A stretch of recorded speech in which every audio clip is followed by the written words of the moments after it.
বিশ্বের সবচাইতে দ্রুতগম প্রাণী হচ্ছে চিতা।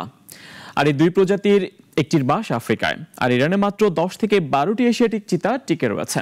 ভারতের মাত্র 7 দশক আগে বিলুপ্ত হয় চিতা। তবে দেশটির কোনো জাতীয় উদ্যানে আফ্রিকার নামিবিয়া থেকে আনা চিতাদের বংশবিস্তারও ঘটেছে।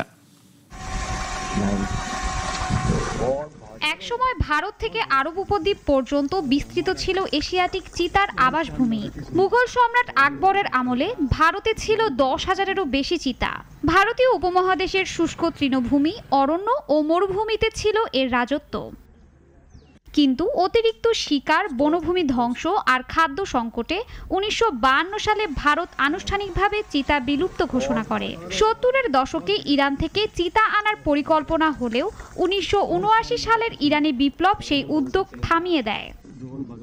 এশীয় চিতা আফ্রিকান চিতার ঘনিষ্ঠ আত্মীয়, তবে দেহে ছিল সামান্য পার্থক্য। এরা তুলনামূলকভাবে আকারে ছোট ও রঙে ফিকে ও লোম অপেক্ষাকৃত ঘন। অবশেষে 2022 সালের 17 সেপ্টেম্বর আফ্রিকার নামিবিয়া থেকে 8টি চিতা ভারতে আনা হয়। দীর্ঘ অপেক্ষার পর ভারতের কোনো জাতীয় উদ্যানে নতুন প্রজন্মের শাবকও জন্ম নিয়েছে। ভারতের চিতা প্রকল্প দেশটিতে চিতা সংরক্ষণের উদ্যোগ নিয়েছে।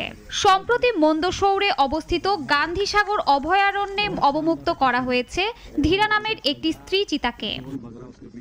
বন্যপ্রাণী বিশেষজ্ঞরা বলছেন, ধীরার অভিযোজন ক্ষমতায় এই পুনঃপ্রবর্তন প্রকল্পের সফলতার মূল চাবিকাঠি।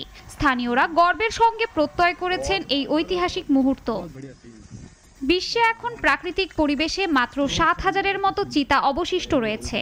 আন্তর্জাতিক প্রকৃতি সংরক্ষণ সংস্থা IUCN তাদের লাল তালিকায় চিতাকে রেখেছে বিপন্ন প্রজাতির তালিকায়। শাশ্বতী সরকার, নাগরিক।